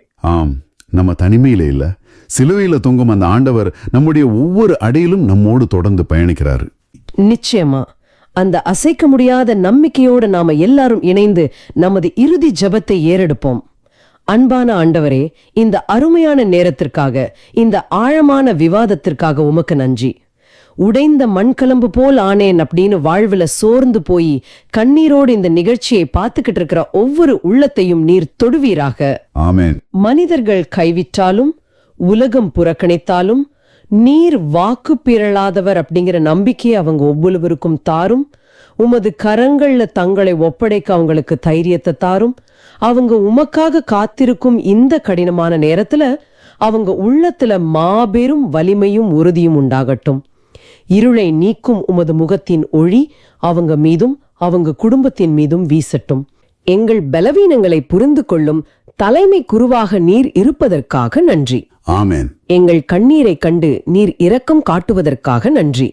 எங்கள் பாடுகளையும் வலிகளையும் வீணாக்காமல் அதனை உமது கரங்களில் தந்து மற்றவர்களுக்கு ஆறுதலாக மாறும் கருவியாக எங்களை மாற்றும். நிச்சயமாக ஆண்டவரே. இன்று நாங்கள் தியானித்த இந்த இறை வாக்கினர் எசாயாவின் வாசகத்தின் வழியாக நீர் எங்களுக்கு உணர்த்திய அந்த தியாகத்தின் ஆழத்திற்காக உமக்கு மனமார்ந்த நன்றி. எங்கள் நேயர்கள் ஒவ்வொருவரும் தங்கள் வாழ்வில் படும் பாடுகளும் அவர்கள் சந்திக்கும் அநீதிகளும் புறக்கணிப்புகளும் அவர்களை ஒருபோதும் சோர்வடைய செய்யாமல் இருக்க அருள்தாரும். ஆம் ஆண்டவரே. அந்த ஊழியரின் பாடுகள் எப்படி ஒரு மாபெரும் வெற்றியையும் நிலைவாழ்வையும் கொண்டு வந்ததோ, அதே போல எங்கள் நேயர்கள் படும் பாடுகள் அவர்களுக்கு வெற்றியை கொடுக்க வேண்டும் என்று ஜெபிக்கிறோம். அவர்களின் காயங்கள் குணமடையட்டும். அவர்களின் மௌனம் அவர்களுக்கு பலமாக மாறட்டும். அவர்களின் தியாகங்கள் அவர்களுக்கு மாபெரும் மகிமையை பெற்றுத்தரட்டும். எங்கள் ஆண்டவராகிய இயேசு கிறிஸ்துவின் பெயரால் ஆமென். ஆமென். நேர்களே, இந்த ஆழமான பார்வை உங்களுக்கு பயனுள்ளதாக இருக்குதுன்னு நினைச்சா மத்தவங்களுக்கு இந்த வீடியோவை ஷேர் பண்ணுங்க. நற்செய்தியின் தூதராக இறையாட்சியை எடுத்துரைங்க. நன்றி. மீண்டும் நாளை சந்திப்போம். இயேசுவுக்கே புகழ். அன்னை மரியே வாழ்க. இயேசுவுக்கே புகழ். அன்னை மரியே வாழ்க.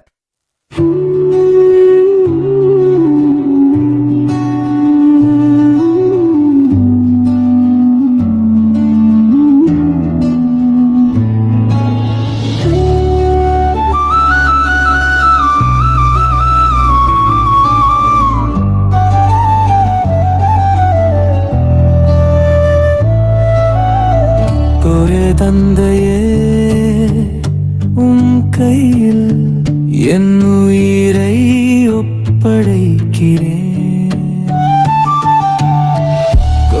தந்தையே, உம் கையில் என் உயிரை ஒப்படைக்கிறேன்.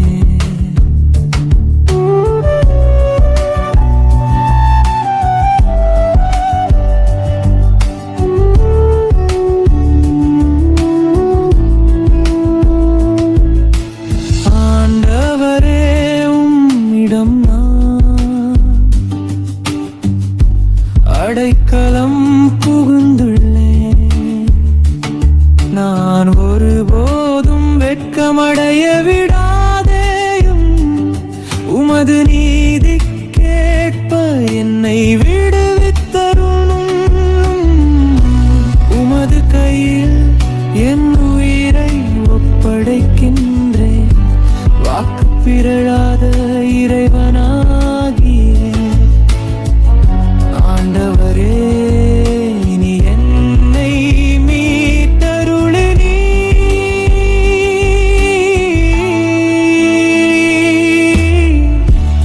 தந்தையே, உம் கையில் என் உயிரை ஒப்படைக்கிறேன்.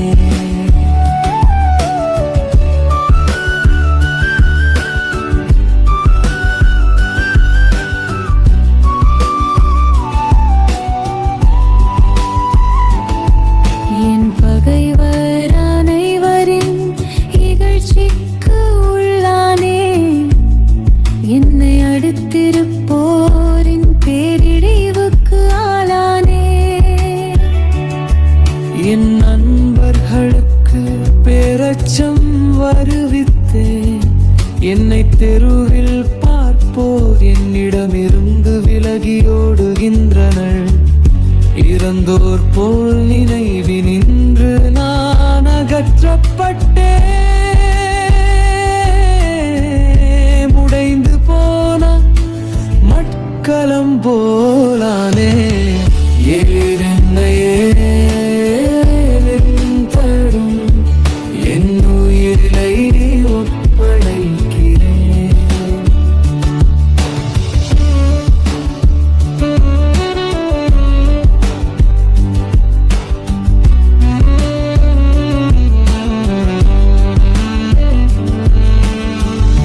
ஆண்டவரே, நான் உம் மீது நம்பிக்கை வைத்துள்ளேன்.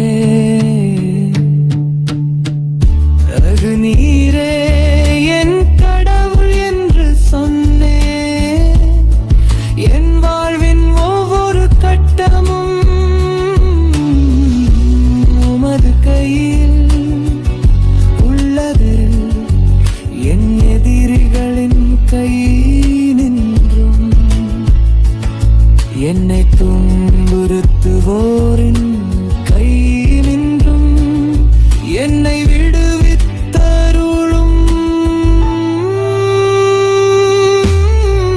ஒரு தந்தையே, உம் கையில் என் உயிரை ஒப்படைக்கிறேன்.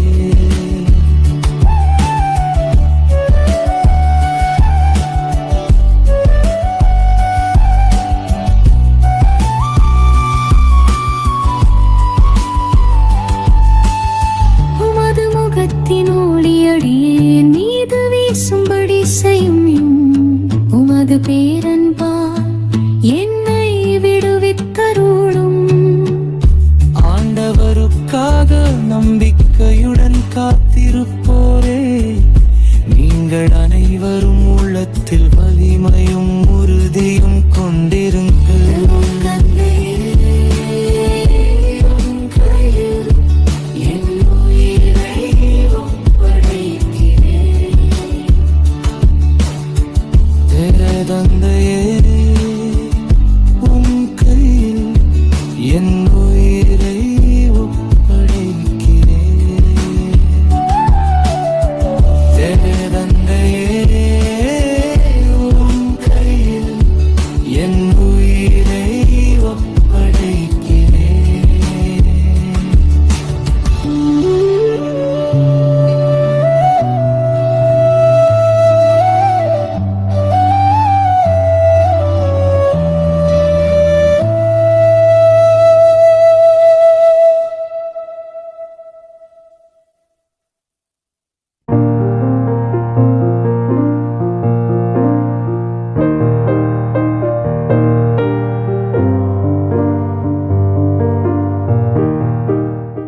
நீங்கள் காண்பவற்றை காணும் வாய்ப்பை பெற்றோர் பேறு பெற்றோர்.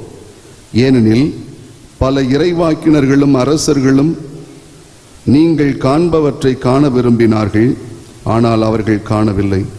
நீங்கள் கேட்பவற்றை கேட்க விரும்பினார்கள், ஆனால் அவர்கள் கேட்கவில்லை என நான் உங்களுக்கு சொல்கிறேன் என்று கூறினார்.